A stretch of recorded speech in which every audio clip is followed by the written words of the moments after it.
I let my husband take the fall, because the truth about me was worse. If you're listening to this because you like neat endings, because you want the bad man in handcuffs and the good woman in tears, turn it off now. I gave the police the story they wanted. I handed them my husband on a silver platter, and I watched their faces relax with relief, as if the city itself could unclench once a villain had a name. I let them believe he did it alone, that I was merely another woman who loved the wrong man and learned too late. And I did it because the moment they stopped looking at him, they would start looking at me. Chicago has a particular kind of darkness. In other places, night can feel romantic, even forgiving. Here, it's more honest. It sharpens the edges of buildings and turns the river into a moving strip of ink. The wind cuts through expensive coats as easily as cheap ones, and the sirens don't sound like emergencies anymore. They sound like the city clearing its throat. I used to think I understood people. I had a license on my wall that said I did. I sat in a quiet office in Wicker Park, a few blocks from the Blue Line, and listened to other people confess things they could barely admit to themselves. I watched guilt bloom in their bodies before it reached their tongues. I watched love curdle into resentment, watched fear dress itself up as anger and call it strength. I knew how to hold a story steady, how to make it coherent and safe enough to touch. What I didn't understand, what I didn't want to understand, is how easily a story can be weaponized when you live with someone who knows exactly where you bruise. My name is Elena Morales. I'm 36, and I've been married to Daniel for 11 years. When I say his name now, it still creates a small, automatic softness somewhere in my chest, like a muscle remembering an old habit. That's one of the most humiliating parts. It would be easier if I could say I hated him. Hatred is clean. Hatred is a boundary. What I feel is messier. And the mess is where the truth lives. Daniel works in development, projects that turn neglected warehouses into glass-walled condos, projects that promise revitalization while quietly changing who can afford to exist in a neighborhood. He's good at it. He's the kind of man who walks into a room and seems to already know everyone, even strangers. He asks questions that make people feel seen and answers questions in a way that makes them feel safe. He doesn't raise his voice. He doesn't slam doors. He doesn't need to. His control has always been subtle, the way a hand on your lower back can be loving in public and steering in private. We met at a fundraiser near River North. I was finishing my postdoc hours, exhausted and underpaid, wearing a dress I'd borrowed from my cousin. Daniel offered me a drink, then didn't drink his own, which I noticed because it felt like restraint, like maturity. He asked about my work, and he listened with an attention that felt rare and almost sacred.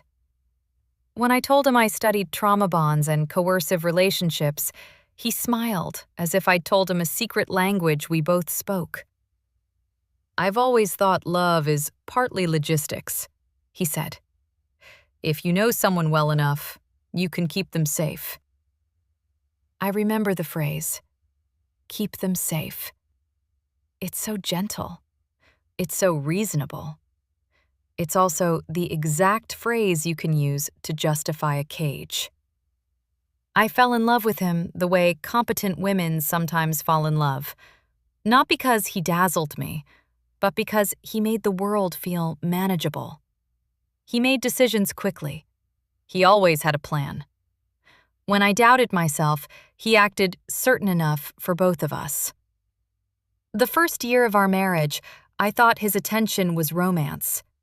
He wanted to know everything. My childhood, my family's immigration story, my father's long disappearance and sudden reappearance, the way I had learned early to be self-sufficient because no one else would do it reliably. He remembered details I forgot I'd shared. He anticipated my moods, my cravings, the precise kind of silence I needed after a hard day. That felt like devotion. I didn't notice how quickly it became documentation. In our loft in West Loop, the walls were brick and the windows were too big for privacy. The city watched us, reflected in the glass at night like an audience. Daniel liked that. He liked living high enough that he could see the grid of streets and the moving thread of the L. He said it made him feel above the noise, as if being above something meant you were also beyond it. I kept my practice small. I liked knowing my clients well, having enough space in my week to do the kind of careful work that didn't rush people toward conclusions. Daniel teased me about my slow medicine, but he also bragged about it to his friends, the way men brag about a wife's intelligence as if it's an accessory they picked. In October, 2 years ago now, the city slipped into that early cold that never quite goes away. The trees turned copper and then bare, and people started walking with their shoulders up, already bracing. It was on a Wednesday that Daniel came home later than usual, still in his coat, and poured himself a drink without taking his shoes off. That should have been the first sign. Daniel's routines were not preferences, they were rituals. He kept the closet arranged by color. He checked the locks twice before bed. He would straighten a picture frame in someone else's home without thinking, like his body couldn't tolerate crookedness. That night, he didn't even look at the frames. "Rough day?" I asked, trying to sound light. He watched the bourbon swirl in the glass, as if it had an answer. "I had a meeting that went sideways." "With who?" He hesitated just long enough to make me ask myself whether I'd imagined it. "A reporter. Claire Whitman." The name meant nothing to me at first, not as a person. Then my mind caught up with the city's gossip. Claire Whitman had been writing about zoning irregularities, about developments approved too quickly, about community meetings that were announced and then quietly moved. Daniel had mentioned her once in passing, the way you mention an aggressive mosquito. "She's persistent," he'd said then, with the faint amusement of a man watching something harmless try to be dangerous. Now, hearing her name again, I felt a small, involuntary tightening in my stomach. "What did she want?" I asked. "To talk. To get me on record." I declined. I waited for him to say more, but he didn't. He drank. He stared out at the street below, where headlights moved through the slush like slow fish. "Do you ever think," he said, "about how easy it is for someone to disappear in this city?" It wasn't a dramatic line when he said it. It was conversational, almost curious. It would have been easy to shrug off if I didn't spend my days listening to people try to confess without confessing. "It's a strange thought," I said. "It's not strange," he replied. "It's practical." 3 days later, Claire Whitman went missing. Her photo appeared on local news with a number to call, her smile cropped from some older event, the kind that looks like it was meant for someone she trusted. She was last seen leaving a restaurant in West Loop at around 9:30. They showed a map with red circles and arrows, as if you could diagram disappearance. The anchor said her family was desperate for answers. A detective appealed to the public. Daniel stood behind me while I watched, his hand on my shoulder. His palm felt warm through my sweater. His fingers pressed just a little too firmly, the way you hold something you don't want to drop. "She liked attention," he murmured. "Now she has plenty." I turned to look at him, but he was watching the screen, not me. That's the thing about the beginning of a nightmare. It doesn't announce itself. It just changes the air in the room. It makes normal gestures feel slightly wrong. It makes you notice the weight of your own breathing. I told myself I was being paranoid. I told myself my mind was doing what minds do, connecting unrelated details into a shape because uncertainty is unbearable. Then Daniel asked me for an alibi. It happened in bed, late, after the city had gone quiet except for the far-off rush of cars on the expressway. We lay with our backs against the headboard, the glow of his phone washing his face pale. He scrolled without really looking, the way people do when they're avoiding something. "Elena," he said, like he was about to ask me to pick up milk. "Yes?" "If anyone asks, you need to say I was home with you last Thursday night." I sat up so quickly, the sheets slid down my shoulders. Why would anyone ask? His eyes stayed on the phone, then lifted to my face with a steadiness that felt rehearsed. "Because Claire Whitman met with me that evening." My mouth went dry. "You didn't tell me that." "It wasn't important." "It's important now." He exhaled slowly, as if I were being unreasonable. "She wanted a quote. She wanted me to say something incriminating. I refused. She got angry. She left. And then she disappeared." He didn't deny it. He let the sentence hang there, heavy enough to force me into the next question.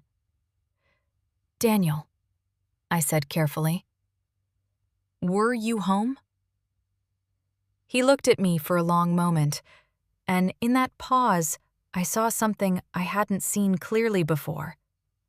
The fact that he was deciding what I could handle, what I deserved to know, what I would be allowed to believe. "I came home," he said finally. "Later. You were asleep." That's not the same as being home all evening. He reached for my hand. His touch was gentle. His tone was softer. It would have sounded comforting to anyone who didn't understand that comfort can be a leash. "Elena, listen to me. I didn't hurt her. But people like her make enemies, powerful enemies. If someone wants a convenient suspect, I'm a perfect distraction. A developer, a man with money, a man she wrote about." It was plausible. It was just plausible enough to make my brain fight itself. "Why do you need me to say it?" I asked. "If you're innocent, because truth isn't enough," he interrupted. "Perception matters. You know that better than anyone." That line did something to me. It reminded me that he had been listening to my professional language for years, absorbing it, learning how to speak it back in ways that could control me. I wish I could tell you I refused. I wish I could tell you I saw the trap and stepped around it. Instead, I thought about the life we had. I thought about my practice, my clients, my carefully built reputation. I imagined headlines with my husband's name and the word suspect. Imagined my phone filling with calls from reporters. Imagined clients canceling because they didn't want to be associated with a woman whose home might be searched. I thought about how quickly stability can evaporate in this city.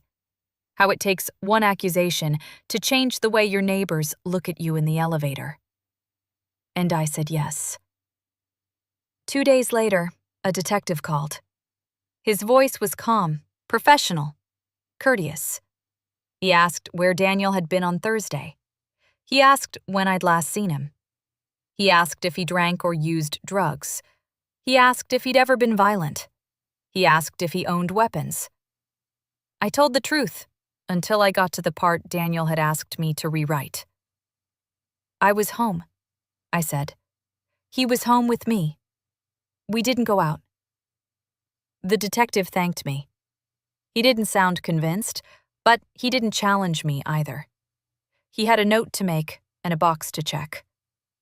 When I hung up, Daniel hugged me for a long time. His arms wrapped around my ribs like a brace. His breath was warm against my hair. "You did the right thing," he whispered. It was the first time I felt fear of him land fully in my body, not as a concept, but as a physical reality. Because what he was grateful for wasn't love. It was compliance. After that, my days became divided. There was the version of my life where I sat with clients and listened to their truths.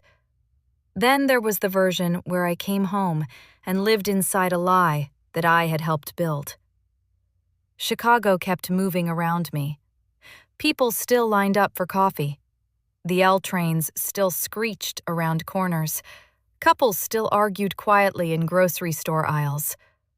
It was almost insulting how normal everything looked. The doubts grew anyway. I noticed Daniel checking his phone more often. I noticed him leaving it face down, even when he went to shower, as if the screen might light up with an accusation. I noticed a faint scratch on his wrist one morning. He said it was from moving boxes at a site. The scratch looked like it came from fingernails, not cardboard. I noticed a pair of shoes missing from his closet. Dark leather boots he wore when he wanted to look approachable. I asked about them casually. He smiled and said he donated them because they were old. I knew those boots. They weren't old. Then, on an afternoon when the sky was the color of wet cement, I did something I had never done in our marriage. While Daniel was in the shower, I opened his laptop. I told myself I wasn't snooping. I told myself I was protecting both of us by understanding what was happening. That's what educated people do with bad behavior. They wrap it in reasoning until it looks like responsibility. The laptop was already unlocked. Daniel liked to think of himself as immune to suspicion. Or maybe he wanted me to find something. Control can include controlled disclosure. On the desktop, there was a folder labeled Risk. Inside were PDFs of Claire Whitman's articles, screenshots of tweets, notes about city officials and permit numbers. There were spreadsheets with dates and names and payment amounts, the kind of information journalists love and prosecutors build cases on. Then I saw a document with my name. Elena. Behavioral profile. My stomach dropped so fast, I felt dizzy. It wasn't written like a love letter. It wasn't written like a diary entry.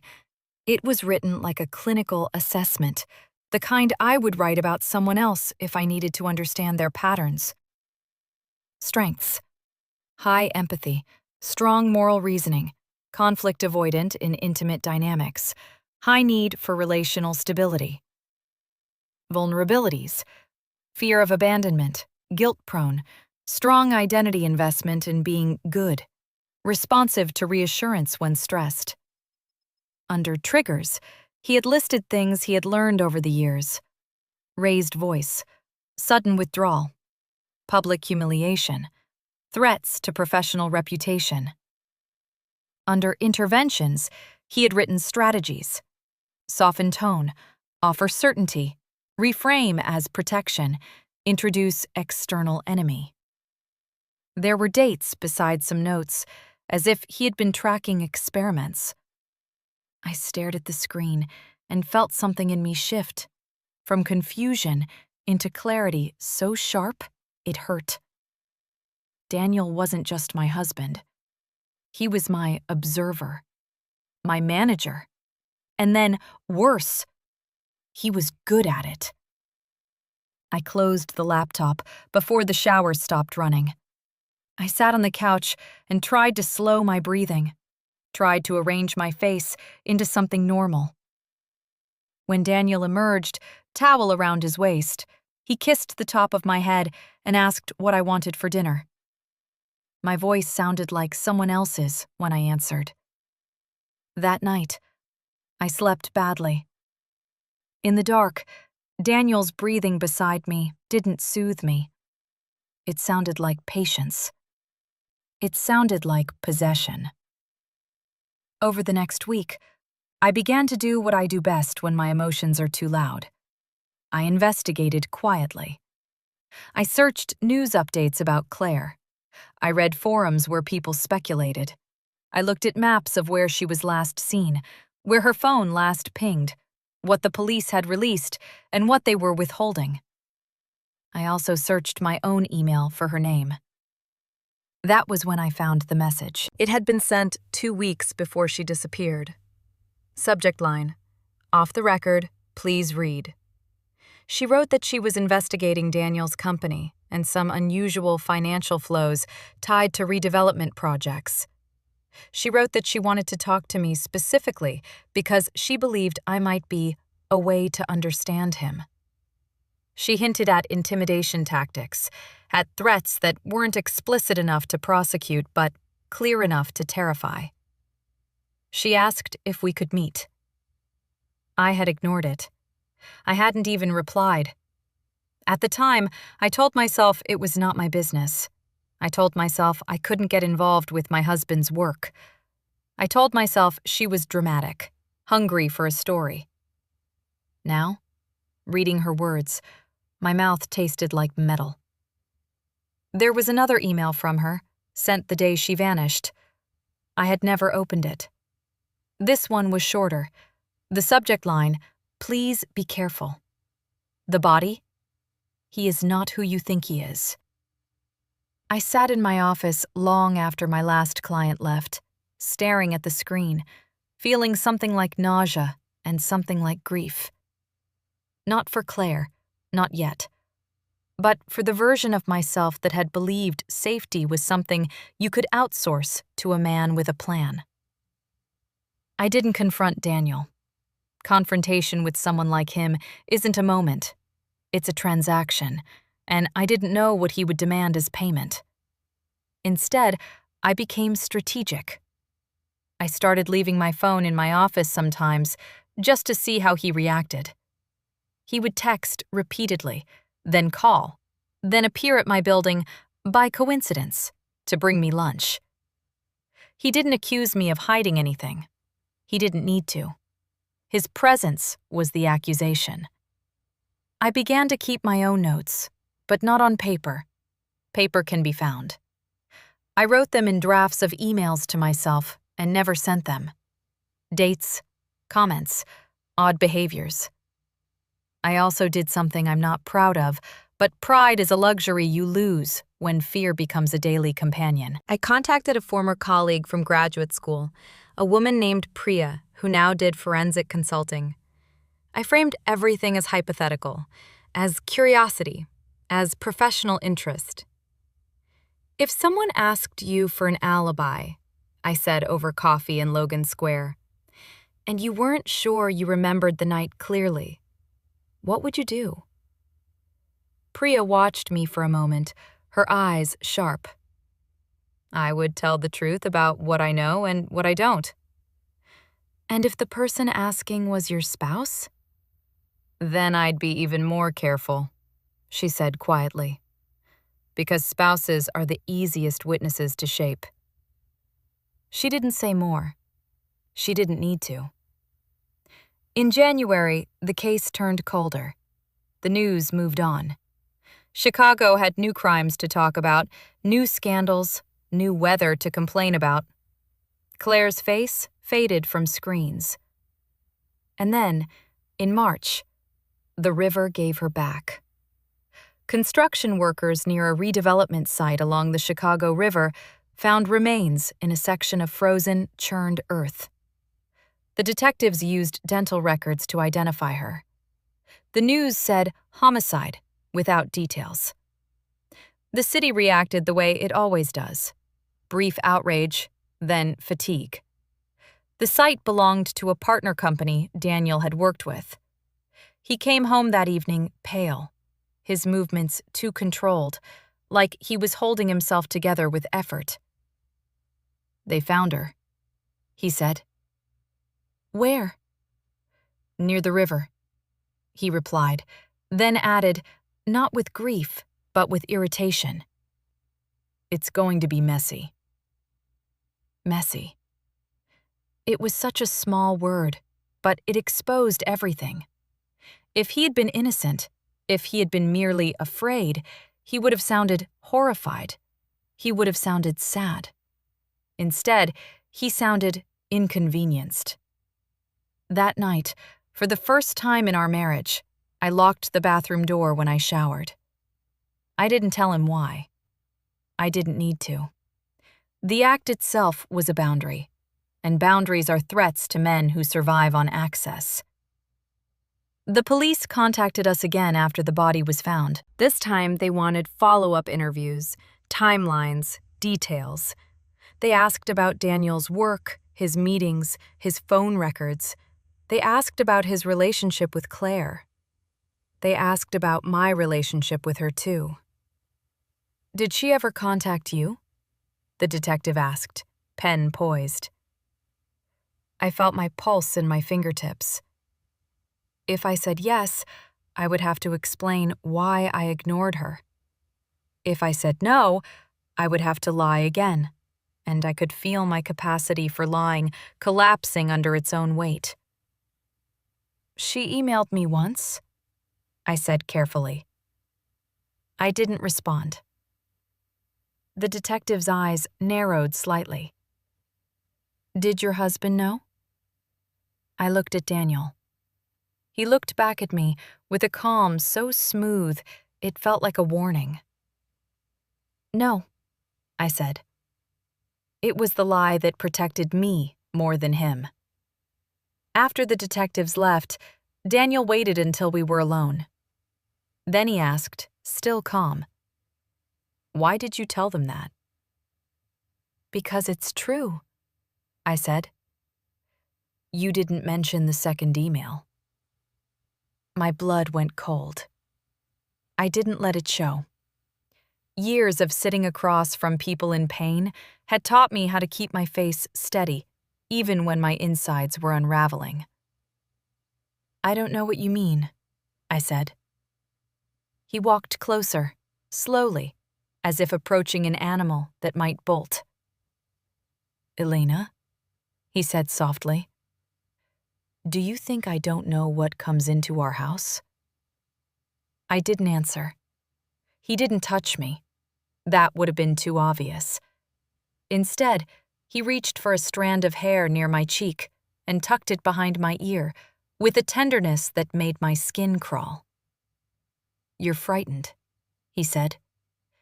"And when you're frightened, you start trying to create exits. That's understandable, but it's not necessary." "You're not answering the question," I said, my voice shaking despite my effort. Daniel's eyes held mine.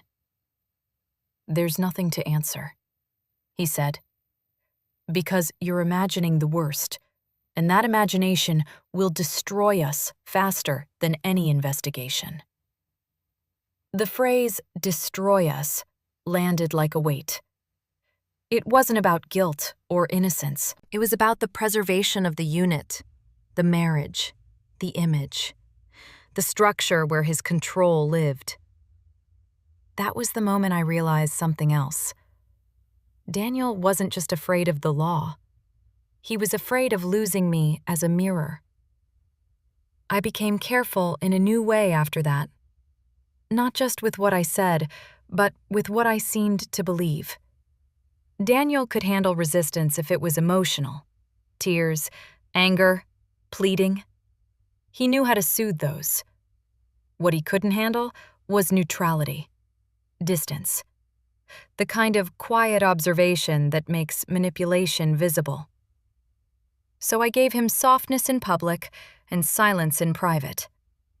I let him think I was stabilizing. Meanwhile, I started looking for my own leverage. I began reviewing our finances, something Daniel had always managed to spare me stress. I logged into accounts I hadn't looked at in years. I found transfers that didn't make sense. LLC names that sounded like they were generated by a bored algorithm, payments to consultants that never existed. I found my own signature on one document I didn't remember signing. That's the thing about control. It often wears the mask of efficiency. One evening, while Daniel was out, I searched his desk and found a small black notebook tucked under a drawer liner. It wasn't dramatic. No blood, no confessions, just lists. Names, dates, places. Next to Claire's name was a number I recognized. Mine. I sat on the floor of his office and felt something inside me snap. Not into hysteria, but into a cold, precise resolve. I wasn't just in his life. I was in his systems. The next day, I made an appointment with a detective. Off the record, unofficial, a meeting framed as concern from a spouse. I chose a public place, a coffee shop near the Thompson Center, where people move constantly and no one hears you clearly. The detective, a woman named Ramirez, listened without interruption as I described Daniel's request for an alibi, the behavioral profile, the financial irregularities. I didn't accuse him of murder. I didn't need to. I simply described a man who treated truth as material he could reshape. Ramirez's face remained steady, but her eyes sharpened. "Do you feel safe?" she asked. The question should have been simple. It wasn't. "I don't know," I admitted. "He hasn't hit me. He's never shouted.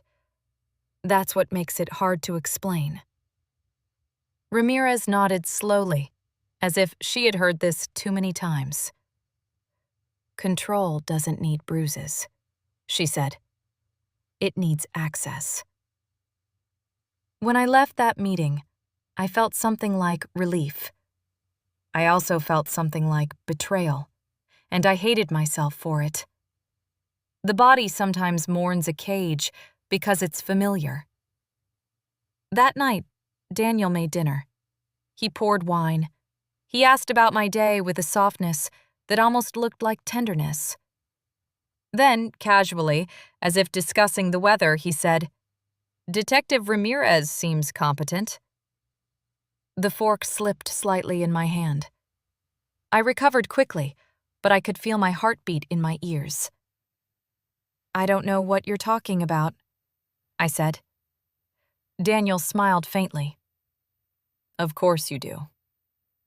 He didn't threaten me directly. He didn't have to. He simply demonstrated that he knew what I was doing, that my attempt at secrecy had been a performance he had watched with amusement. He took a sip of wine, then leaned back and looked at me as if I were a puzzle he enjoyed. "Do you know what your problem is?" he asked quietly. "You think you're the only one capable of understanding human behavior." My stomach twisted. "I've been studying you for years," he continued, tone almost affectionate. "Not because I wanted to control you, because I wanted to keep you. Because you don't stay unless you feel you have a choice." "You think you're giving me a choice?" I asked, my voice tight. "I am," he said. "Choose us, or choose chaos." That was his favorite dichotomy. Him or disaster. His control or the world's cruelty. It's a powerful illusion, especially in a city where cruelty is visible. I began planning an exit anyway. I rented a small storage unit in a different part of the city and started moving copies of important documents there. I set aside cash. I spoke to an attorney under the guise of estate planning. I made a list of clients I could transition quickly if I had to leave, because abandoning them abruptly would feel like another kind of violence. Daniel watched me more closely. He began calling during my sessions, leaving messages that sounded concerned but were timed perfectly to remind me he could interrupt my life whenever he wanted. He began showing up at my office more often, bringing lunch, smiling at my receptionist, occupying space as if marking territory. And then, one afternoon, my receptionist told me there was a woman in the waiting room who insisted on seeing me. She wouldn't give her name, only said it was about Claire. I stepped into the waiting room and saw a woman in her late 20s, pale, hair pulled back too tightly, eyes red-rimmed from lack of sleep. Her hands trembled slightly as she held a phone. "I'm sorry," she said immediately. "I know this is inappropriate. Claire said if anything happened to her, I should find you." "Who are you?" I asked. "Her assistant," she whispered. "Her friend."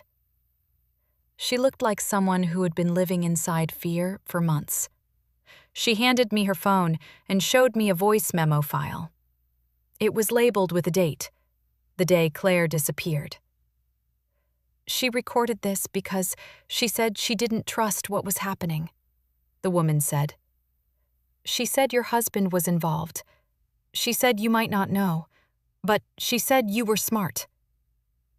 I stared at the file. My fingers hovered over the screen. My pulse thudded hard enough to make my vision blur. "If I play it," I said quietly, "and it says what you think it says, you understand what it means for you too, right?" The woman swallowed. "I don't care," she said. "She's dead." I took the phone into my office and closed the door. Claire's voice filled the room, low and urgent, with street noise behind it. She spoke about Daniel, about a meeting where he had hinted at consequences. She spoke about money trails that led to city officials. She spoke about feeling watched. She then said something that made my breath catch. "And Elena," Claire's voice said, "if you're hearing this, it means I didn't get out clean. I'm sorry to put this on you, but I think he's using you. I think he's building an alibi around you, and I think you need to ask yourself whether you're a witness or a tool." The recording ended. I sat very still, as if movement might shatter me. Then my phone buzzed with a text from Daniel. "Where are you?" It was only 3 words, but the timing felt like a hand closing around my throat. I didn't answer immediately. I stared at the phone until the screen dimmed. I knew, with a clarity that didn't feel like insight so much as surrender, that Daniel already knew Claire's assistant had found me. Either he had someone watching my office, or he had access to my receptionist's messages, or he simply anticipated it because he had already calculated every possible path the truth could take. I sent him a neutral reply. Still at work. That night, Daniel didn't mention the assistant. He didn't mention the recording. He made conversation about a new project, asked me about a client, kissed my cheek, and behaved like a man who had nothing to fear. His calm was the threat. The next day, Detective Ramirez called me. Her voice was firm. "We have footage from a parking garage near the restaurant," she said. "We need you to come in." The world tilted. "Why?" "There's something you need to see." I drove downtown through sleet. Chicago looked dirty and exhausted, the way it does at the end of winter when the snow turns gray and the sky refuses to brighten. My hands were numb on the steering wheel. At the station, Ramirez led me to a small room with a screen. Another officer started the footage. Grainy security video, time-stamped, cars moving slowly, people walking between concrete pillars. Then Claire appeared, small and quick, her coat pulled tight. She walked toward a car. My car. I felt my stomach drop so hard, I thought I might vomit. The camera angle wasn't perfect, but the shape of the vehicle was unmistakable. The dent near the back bumper, the way the brake lights flickered slightly when the pedal was pressed. The footage showed Claire approaching the driver's side, bending toward the window. A shadow moved inside.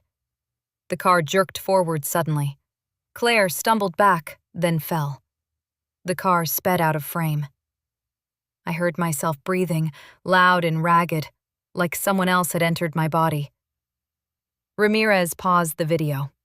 She looked at me, her expression unreadable. "Is that your car?" she asked. I stared at the frozen image of Claire mid-fall, her arms flung slightly outward as if trying to catch herself. A single frame of helplessness, captured and repeated. "Yes," I whispered. "Were you there?" Ramirez asked. My mouth opened, but no sound came out at first. My mind raced through possibilities like a trapped animal. I remembered that evening, how Daniel and I had argued, something petty that had become sharp because there was always something sharper underneath. I remembered leaving the apartment to drive, to cool off, to feel like my thoughts belonged to me. I remembered parking near that restaurant because the streets were busy and it was easy. I remembered Claire. Not clearly, not at first. But now, with the footage, my memory began to rearrange itself around the image. She had recognized me. She had approached with urgency, her face pale under the garage lights. She had said she needed to talk. She had said I was in danger. She had said Daniel had threatened her. I remembered feeling suddenly exposed, cornered behind glass, my hands on the wheel, my breath shallow. I remembered anger rising, immediate and defensive, and something darker behind it, the terror of being forced to see my husband differently. I remembered saying she was exaggerating, that she was obsessed. I remembered her leaning closer to the window, speaking too fast, too intense. I remembered the moment my foot moved. I remembered the lurch of the car, the thud, felt more than heard, as her body hit the ground. And then I remembered the choice that followed, the one that has haunted me more than the accident itself. I saw her in the side mirror, sprawled, not moving properly. And I drove away anyway. At the time, I told myself she had fallen. I told myself she would get up. I told myself it wasn't my responsibility because she had approached me, because she had frightened me, because she had forced me into a moment I hadn't consented to. I went home and said nothing. I didn't tell Daniel that night. I didn't confess, not immediately. I held it inside, like a stone. Ramirez watched me carefully. "Elena," she said, softer now. "We need the truth." I should have told her everything then. I should have said yes, it was me. It was my car. I drove away. I should have admitted that my fear and anger had made me reckless, and my self-preservation had made me cruel. Instead, I did what I had always done too well. I controlled the narrative. "I don't remember," I said, voice trembling. I was in a bad place then. Daniel and I were fighting. I've tried not to think about that night. Ramirez's eyes narrowed. "You don't remember hitting her?" "I remember her approaching," I whispered. "I remember being scared. I didn't hit her on purpose." "Did you drive away?" I hesitated just long enough to tell her yes without saying it. Ramirez didn't press harder in that moment. She didn't need to. The footage already spoke. When I got home that evening, Daniel was waiting. He sat on the couch with the lights low, a glass of water untouched on the table, as if he were playing the role of concerned husband. "You went to the station," he said. I didn't pretend anymore. They have footage, I replied. He looked at me with a stillness that made my skin feel tight. Of you, he said. I nodded, my throat too tight to speak. For a moment, I expected anger, rage, accusation. Instead, Daniel exhaled slowly, as if someone had confirmed a calculation he'd already made. So, he said quietly, you remember. My blood ran cold. You knew? I suspected, he said. That's why I needed your alibi to be clean. That's why I needed you to be consistent. The room seemed to tilt again, not from shock this time, but from realization. He hadn't been using me only as cover for his actions. He had been building cover for mine. I sat down across from him. Claire approached me, I said, voice cracking. She said you threatened her. Daniel's eyes didn't flicker. Of course she did. Did you? I asked. He leaned forward slightly. Elena, listen, he said, the same tone he used when he wanted me to relax, to comply. You did not intend to hurt her. You reacted. You panicked. That is human. What came after? What happened near the river? That is what they will blame you for, if they can. My stomach churned. What happened near the river? Daniel's gaze held mine, and in it, I saw something that made my skin prickle. Not guilt, not remorse, but possession. As if he were looking at something he owned, that had nearly been taken away. I took care of what needed to be taken care of, he said softly. Because you couldn't. My breath caught. You mean? I mean, you came home and said nothing. He interrupted, voice still calm. You left her out there. And then you cried in our bathroom like you were 12 years old. And you didn't tell me why. But I know you, Elena. I know how guilt sits in you. I know how it leaks. Tears burned my eyes. I hated that he could narrate my inner life like that. I hated that he was right. I followed you, he continued. Not that night. Later. I saw where you'd been. I saw her. And I did what you didn't have the strength to do. He said it like a confession and a compliment at the same time. My hands shook. You killed her. Daniel didn't correct me. He didn't deny it.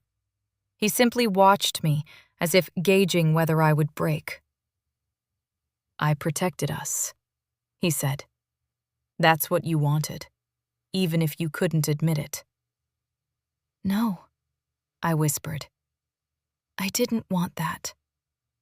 But the truth was uglier. I'd wanted the problem to disappear.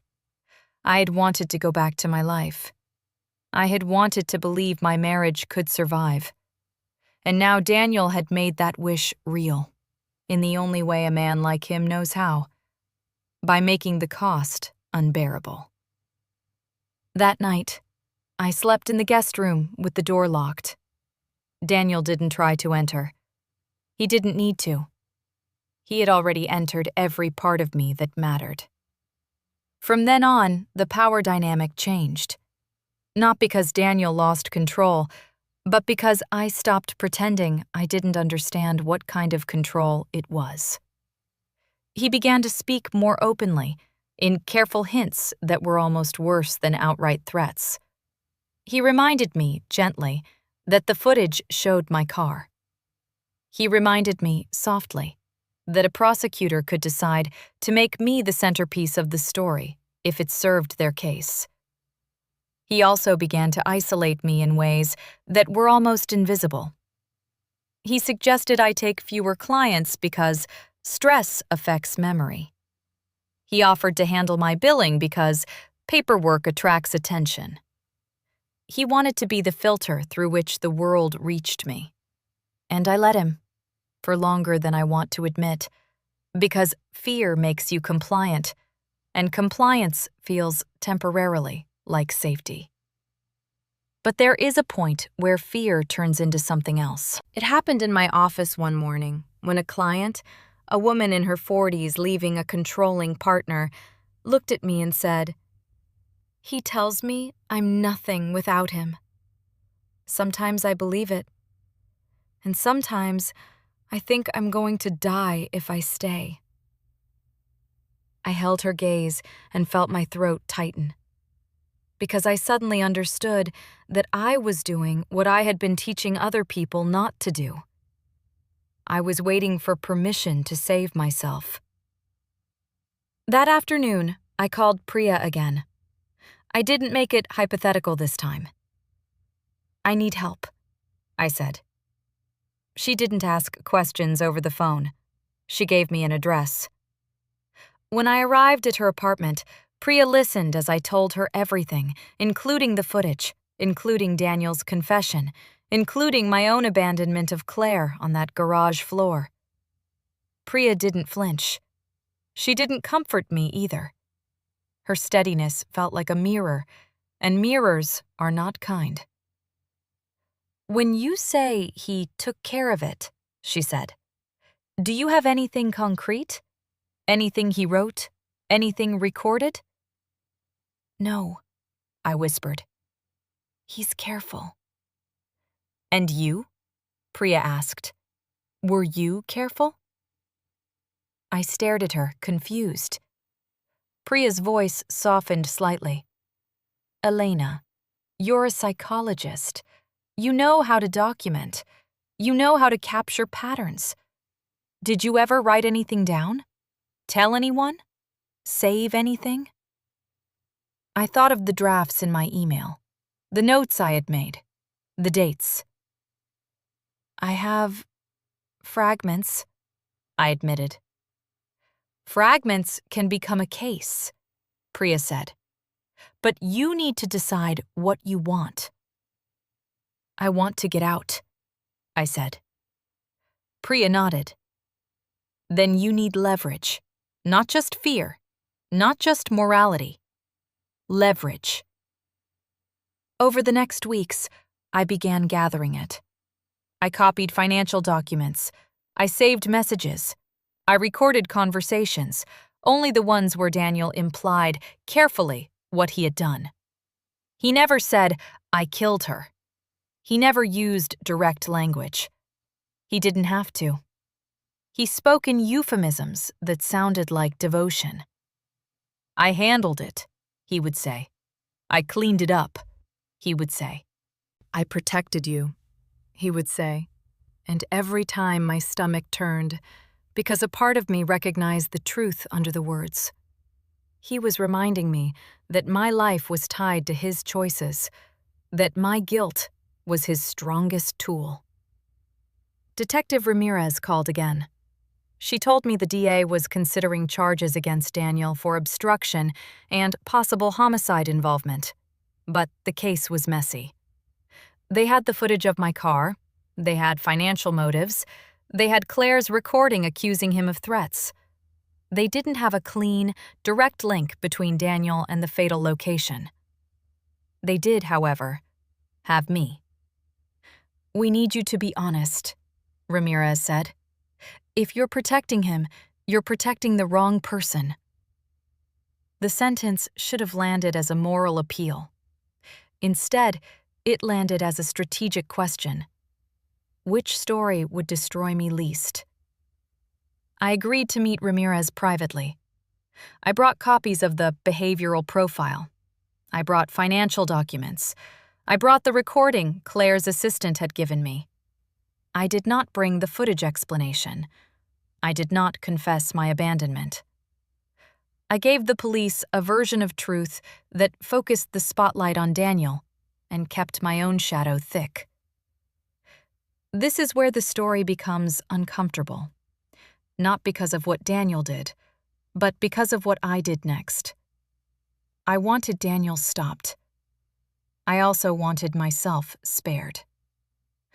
When Daniel realized I had been speaking to law enforcement, he didn't explode. He adapted. Adaptation is what predators do when prey changes tactics. He began suggesting that perhaps I was unstable, that perhaps stress had affected my memory. He mentioned my sleep aid prescription in passing. He mentioned burnout and secondary trauma as if diagnosing me. He started emailing me concerns in writing, creating a paper trail that framed him as worried and me as fragile. He also did something I didn't anticipate. He contacted the ethics board for my licensing body with an anonymous complaint alleging improper boundaries with a former client. It wasn't true. But an allegation doesn't need to be true to be destructive. It only needs to be plausible enough to require investigation. When I received the official letter, my hands shook so badly I couldn't open it for a full minute.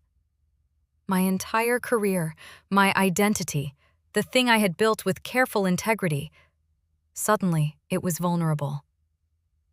Daniel didn't mention the complaint at first. He waited until I was exhausted, until my eyes were swollen from crying, and then he said gently, "This is why we need to stick together. Because if you go down, I go down. And if I go down, you won't survive the fallout." His tenderness felt like a trap closing. That night, I realized I was not fighting for my marriage anymore. I was fighting for authorship. If Daniel controlled the story, I would be the unstable wife, the unreliable narrator, the emotional woman with a convenient memory gap. If I controlled the story, he would be the mastermind, and I would be the manipulated spouse. Both versions were partly true. Neither version was innocent. I made my decision in the most cowardly, human way possible. I chose the story that kept me functional. I gave Ramirez more. I handed over the recordings. I provided financial trails. I painted Daniel as calculating, controlling, capable of extreme measures. I described how he had studied me, shaped me, managed my responses. The DA filed charges against him for fraud, bribery, and obstruction. The homicide charge was still debated behind closed doors, but Daniel's arrest became inevitable. When they came for him, he didn't resist. He stood in our loft in West Loop while officers read him his rights, calm as ever, dressed in a tailored sweater, looking like a man about to attend a fundraiser. Before they cuffed him, he looked at me. It wasn't hatred in his eyes. It was something almost worse. Recognition. As if he had known all along that this was one of the outcomes, and he was curious to see whether I would choose it. "You'll miss me," he said softly, so only I could hear. I wanted to spit in his face. I wanted to collapse. Instead, I stood still and watched them take him. For a few days, I felt light. I walked through my apartment like someone who had escaped a heavy coat she didn't realize she was wearing. I slept with the windows cracked, even though it was cold, just to feel the air move without his presence. Then the second twist arrived, and it didn't come from Daniel. It came from me. Detective Ramirez asked to see me again. This time, her demeanor was different, less sympathetic, more careful. "We've been going through Claire Whitman's devices," she said. "We found drafts, notes. Some of them reference you." My throat tightened. "Me?" "She wrote that you were more involved than you know." Ramirez continued. And we found something else. She slid a printed email across the table. It was from me. Or rather, it was from an email address that looked like mine. It invited Claire to meet that night in the garage, under the guise of important information Daniel didn't want her to have. I stared at it, horrified. I didn't send this. Ramirez studied me. Are you sure? Yes. The email was sent from an address with one extra character. An invisible difference unless you looked closely. A mimic. A trap. My skin went cold. Daniel, I whispered. He set her up. Ramirez's gaze didn't soften. Maybe. But there's more. She showed me another printout, a calendar entry from Claire's phone indicating she planned to meet me that night, labeled Elena M. The meeting wasn't accidental. Claire had been lured, and the luring had been built around my name. The realization struck like a physical blow. Daniel had used me as bait. But bait only works if the prey trusts it. Claire trusted me enough to come close. I swallowed hard. He impersonated me, I said. He wanted her in a place without witnesses. Ramirez didn't contradict me. Instead, she asked, quietly, "Then why were you there?" I stared at her. My mouth opened, then closed.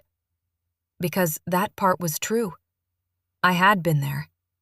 I had left the loft after fighting with Daniel, driven aimlessly, parked in that garage. The city had felt too close, my thoughts too loud. I hadn't known Claire was coming because of an email, but I had known she might appear in my life because she had already tried. When she approached my car, it had felt like destiny or a curse. I had reacted like a trapped animal. I had driven away. And when you drove away, Ramirez said, voice steady, why didn't you call 911? The question hung between us, heavy enough to crush the excuses I'd used to survive. Because I was scared.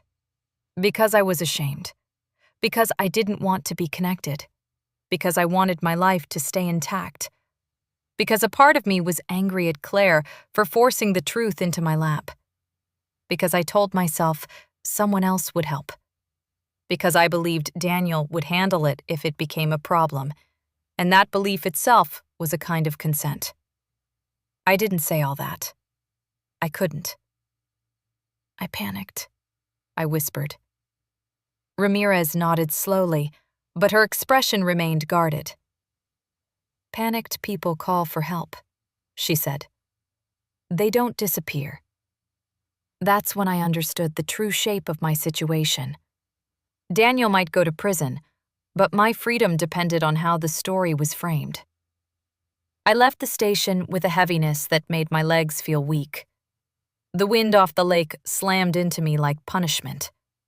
I walked along the river, watching dark water move under bridges, thinking about how many people in this city carry secrets that could ruin them, and how they learn to live anyway.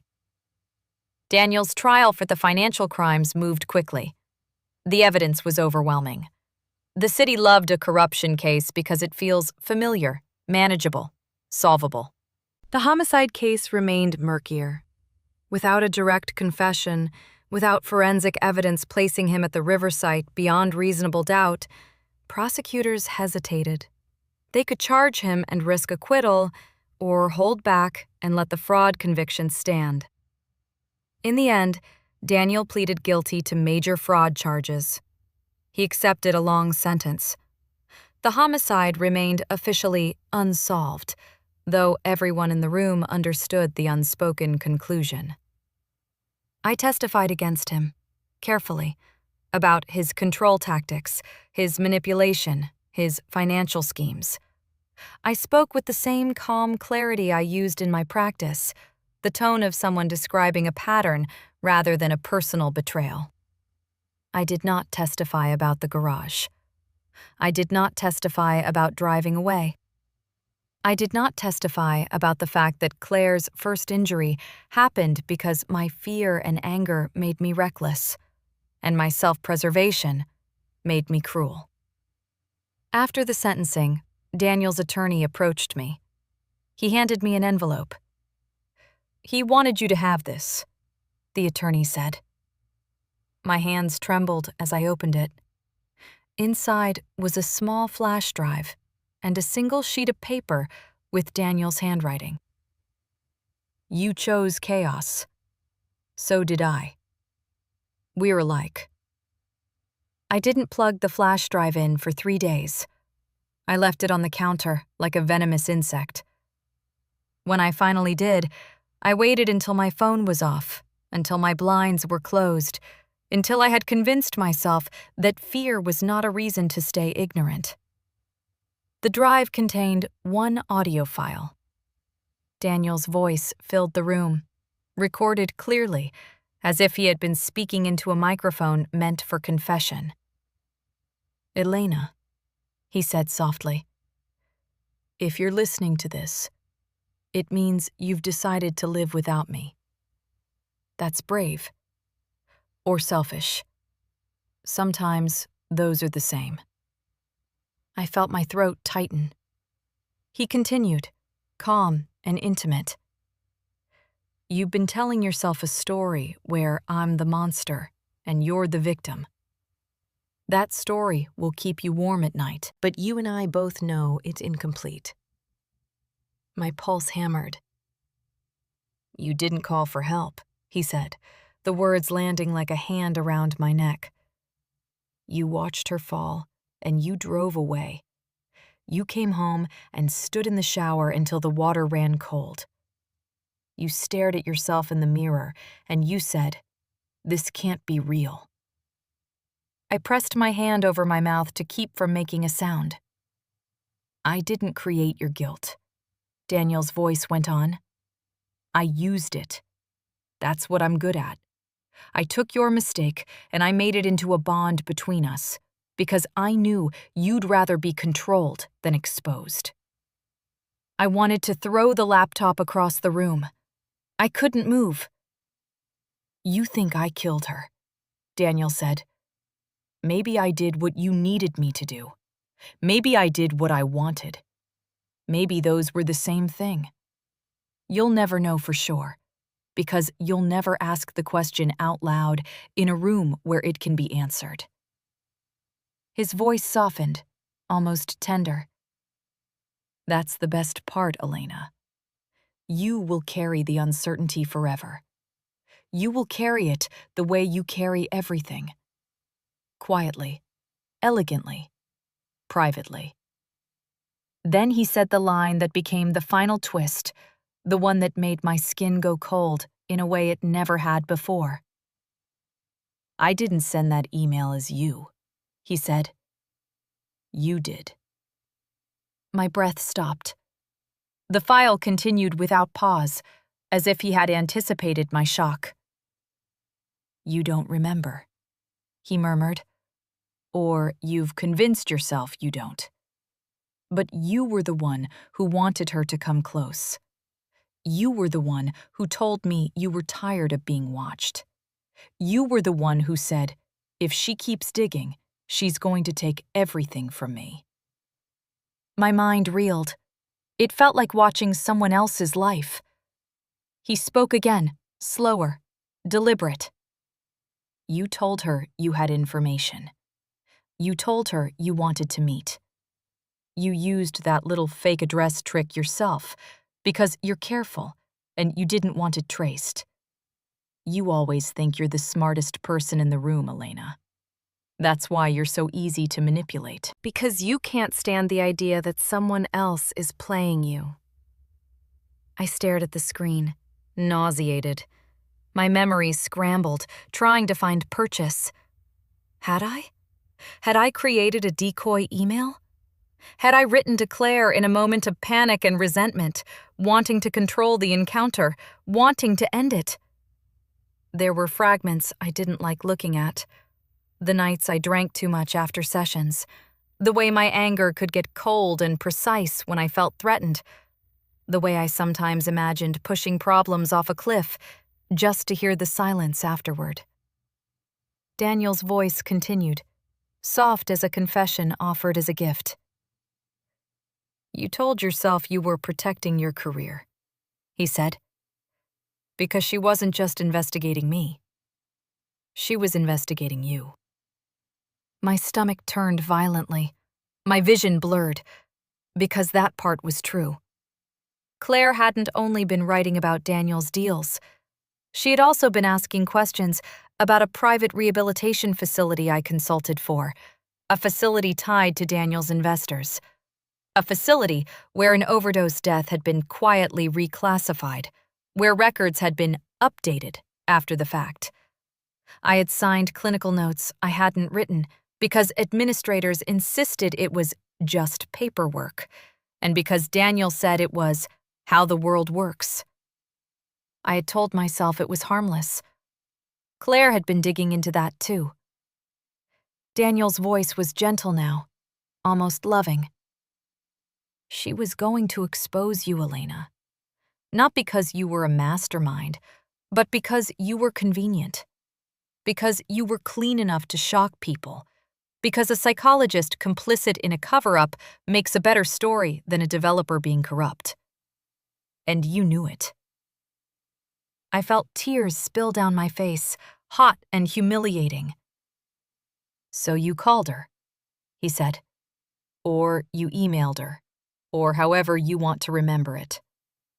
You invited her to meet because you wanted to manage her. You wanted to explain. You wanted to threaten her politely. And then she came too close, and your body did what it does when you feel trapped. It moved." He exhaled softly. "I cleaned up what you started," he said. "And you let me. Because you didn't want to be innocent. You wanted to be safe."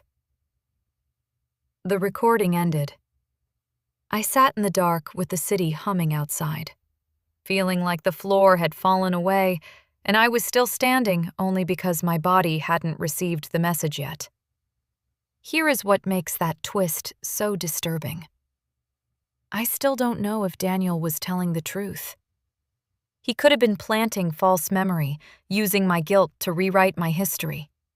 He could have been trying to poison my sense of self, even from prison, ensuring I would never feel free. He was capable of that. But he didn't need to invent everything. He only needed to lean on what was already there. My compromises, my silence, my willingness to sign things that didn't feel right because the alternative was conflict. That's what moral discomfort really is. It's not a clear memory of evil. It's the realization that your boundaries were negotiable long before the crisis made them visible. The state never charged me. There was footage, yes, but it showed only the initial incident, not the fatal outcome. My attorney, because, yes, I hired one, argued panic, argued lack of intent, argued that the prosecutor would struggle to convince a jury beyond reasonable doubt without making the case a spectacle. The DA chose the clean conviction they already had, Daniel's fraud case. Chicago prefers corruption it can quantify. Murder is messier, especially when the story implicates a respectable woman who speaks calmly and has letters after her name. I lost clients anyway, quietly. Cancellations without explanations. People don't like therapists with headlines adjacent to them. My licensing investigation dragged on for months.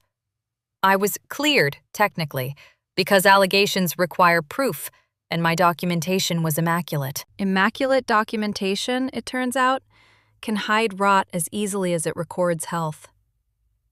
I moved out of the loft. I rented a smaller apartment farther north, closer to the lake, where the wind feels less trapped between buildings. I kept my practice, but I stopped taking cases involving coercive relationships for a while, because I couldn't stand hearing my own story reflected back at me. Every so often, I walk near the river where Claire's body was found. Not for penance, penned guilt doesn't cleanse anything, but because my mind needs geography to hold what it can't hold internally. I watch the water slide under bridges and think about how many decisions in my life were made under the influence of comfort, masquerading as love. Daniel writes me letters from prison sometimes. I don't open them. I keep them in a drawer, like evidence of a life I survived by becoming less honest than I believed I was. If you want a moral, I don't have one that will make you feel clean. Claire Whitman is dead. Daniel is in prison. And I am here, narrating this as if it's a story you can consume, as if my shame can become your entertainment, as if turning it into language makes it smaller. Maybe that's my final crime, transforming what happened into something listenable. Because the truth, my truth, Daniel's truth, Claire's truth, doesn't fit neatly into the categories people prefer. There was manipulation. There was obsession. There was control that felt like care until it didn't. There was a woman who ignored warnings because she didn't want to change her life. There was a moment where fear became action. There were choices afterward that kept the damage alive. No one here is fully innocent. Not Daniel, who treated love like possession and guilt like a tool. Not me, who stayed quiet because quietness felt safer than honesty. Not the systems that reward image over integrity until image becomes the only thing people know how to protect. Chicago keeps moving. The trains still scream around their curves. People still raise families in neighborhoods that used to be factories. The river still reflects lights at night like a promise.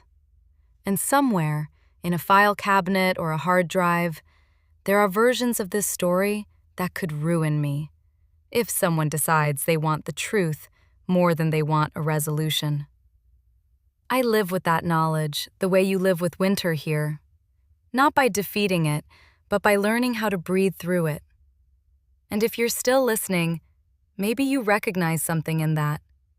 Not the crime, not the scandal, but the quiet, ordinary way a person can become complicit before they even realize they're standing at the edge of something irreversible.